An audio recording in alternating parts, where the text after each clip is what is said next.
अमेरिकी राष्ट्रपति Donald Trump ने शनिवार को एक जरूरी बयान देते हुए कहा कि जब तक उन्हें ये महसूस नहीं होता कि रूस और यूक्रेन के बीच चल रहे युद्ध को समाप्त करने के लिए कोई ठोस और व्यावहारिक समझौता हो गया है, तब तक वही रूसी राष्ट्रपति व्लादिमीर पुतिन से बात नहीं करेंगे। ट्रंप ने कहा कि फरवरी में इस युद्ध को शुरू हुए 5 साल पूरे होने वाले हैं और अब वही तभी कोई बैठक करेंगे जब उन्हें ये भरोसा हो जाएगा कि शांति वार्ता किसी सार्थक दिशा में आगे बढ़ रही है। ये बयान उस समय आया जब पहले ये घोषणा की गई थी कि ट्रंप और पुतिन हंगरी की राजधानी बुडापेस्ट में यूक्रेन शांति वार्ता को आगे बढ़ाने के उद्देश्य से मिलने वाले हैं। हालांकि ये बैठक निर्धारित तिथि पर नहीं हो सकी और बाद में इसे रद्द कर दिया गया। एयरफोर्स वन में सवार रहते हुए पत्रकारों से बातचीत के दौरान ट्रंप ने कहा, मुझे ये जानना होगा कि हम वास्तव में किसी समझौते की दिशा में आगे बढ़ रहे हैं। मैं अपना समय बर्बाद नहीं करना चाहता क्योंकि अब दुनिया को परिणाम चाहिए, ना कि केवल बातचीत। ट्रंप ने पुतिन के साथ अपने रिश्तों पर भी खुलकर बात की। उन्होंने कहा, व्लादिमीर पुतिन के साथ मेरे हमेशा से अच्छे संबंध रहे हैं, लेकिन मौजूदा स्थिति बेहद निराशाजनक है। ट्रंप ने ये भी याद दिलाया कि उनकी पुतिन से आखिरी मुलाकात 15 अगस्त को अलास्का में हुई थी। उस बैठक के बाद दोनों नेताओं ने दावा किया था कि ये बातचीत यूक्रेन के साथ रूस के चल रहे युद्ध को समाप्त करने के लिए किसी न किसी शांति समझौते तक पहुंचने में मददगार साबित हो सकती है। लेकिन तब से लेकर अब तक जमीन पर स्थिति में कोई विशेष बदलाव नहीं आया है, बल्कि हालात और बिगड़ गए हैं। वर्तमान में यूक्रेन युद्ध का अंत कहीं दूर दिखाई देता है। शनिवार को रूस की ओर से किए गए मिसाइल और ड्रोन हमलों में 4 लोगों की मौत हो गई और लगभग 20 लोग घायल हुए। कीव में 2 लोगों की मौत और 13 लोग घायल हुए, जबकि एक दूसरे क्षेत्र में 2 लोगों की मौत और 7 घायल होने की जानकारी सामने आई है।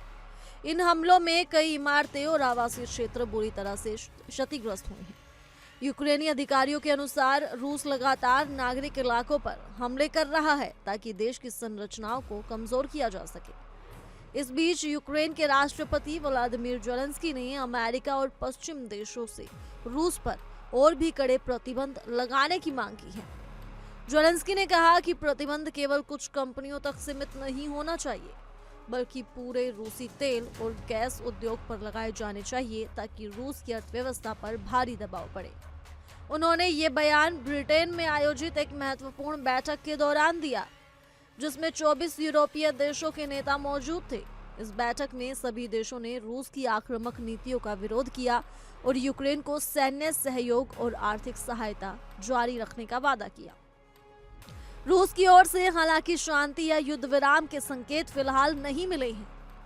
रूस के विदेश मंत्री सर्गेई लावरोव ने स्पष्ट रूप से कहा कि रूस इस समय किसी तत्काल युद्ध विराम के पक्ष में नहीं है। उनका कहना है कि जब तक रूस के हितों की पूरी तरह रक्षा नहीं हो जाती, तब तक वो किसी समझौते पर विचार नहीं करेगा। दूसरी ओर ब्रिटिश प्रधानमंत्री कीर स्टारमर की मेजबानी में हुई बैठक में अमेरिका और यूरोपीय देशों ने रूस पर नए आर्थिक प्रतिबंध लगाने की घोषणा की, जिनका उद्देश्य उसके तेल और गैस निर्यात को और कठिन बनाना है। इन सब घटनाक्रमों के बीच ये साफ दिखाई दे रहा है कि यूक्रेन युद्ध का अंत अभी बहुत दूर है। एक तरफ रूस अपनी सैन्य कार्रवाई जारी रखे हुए है, जबकि दूसरी ओर पश्चिमी देश यूक्रेन को हथियार, वित्तीय सहायता और राजनीतिक समर्थन प्रदान कर रही हैं। ट्रंप का बयान ये संकेत देता है कि अमेरिका की नीति में कुछ बदलाव आ सकता है, लेकिन फिलहाल शांति की दिशा में कोई ठोस प्रगति नजर नहीं आ रही है।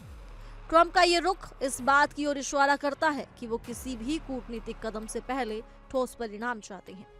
वो ये सुनिश्चित करना चाहते हैं कि अगर वो पुतिन से मिले तो वो बैठक सिर्फ दिखावे की ना हो, बल्कि उससे कोई वास्तविक नतीजा निकले। इस पूरे प्रकरण से ये भी स्पष्ट होता है कि रूस यूक्रेन युद्ध अब केवल 2 देशों के बीच का संघर्ष नहीं रहा, बल्कि एक वैश्विक मुद्दा बन गया है, जिसमें अमेरिका, यूरोप और अन्य शक्तिशाली देश अपनी अपनी भूमिका निभा रही हैं। फिलहाल दुनिया की नजरें इस बात पर टिकी है कि क्या आने वाले महीनों में कोई ऐसा कदम उठाया जा सकेगा जिससे युद्ध खत्म करने की दिशा में प्रगति हो। लेकिन अभी के हालात देखकर ये कहना कठिन है कि शांति जल्द लौटेगी। रूस के लगातार हमलों, यूक्रेन की कड़ी प्रतिक्रिया और पश्चिमी देशों के बीच बढ़ती भागीदारी ने इस संघर्ष को और भी जटिल बना दिया है। ट्रंप के इस बयान ने एक बार फिर ये सवाल खड़ा कर दिया है कि आखिर दुनिया कब इस युद्ध का अंत देखेगी। फिलहाल के लिए इस रिपोर्ट में सिर्फ इतना ही। ज्यादा जानकारी के लिए जुड़े रहिए इंडिया डेली के डिजिटल प्लेटफॉर्म के साथ।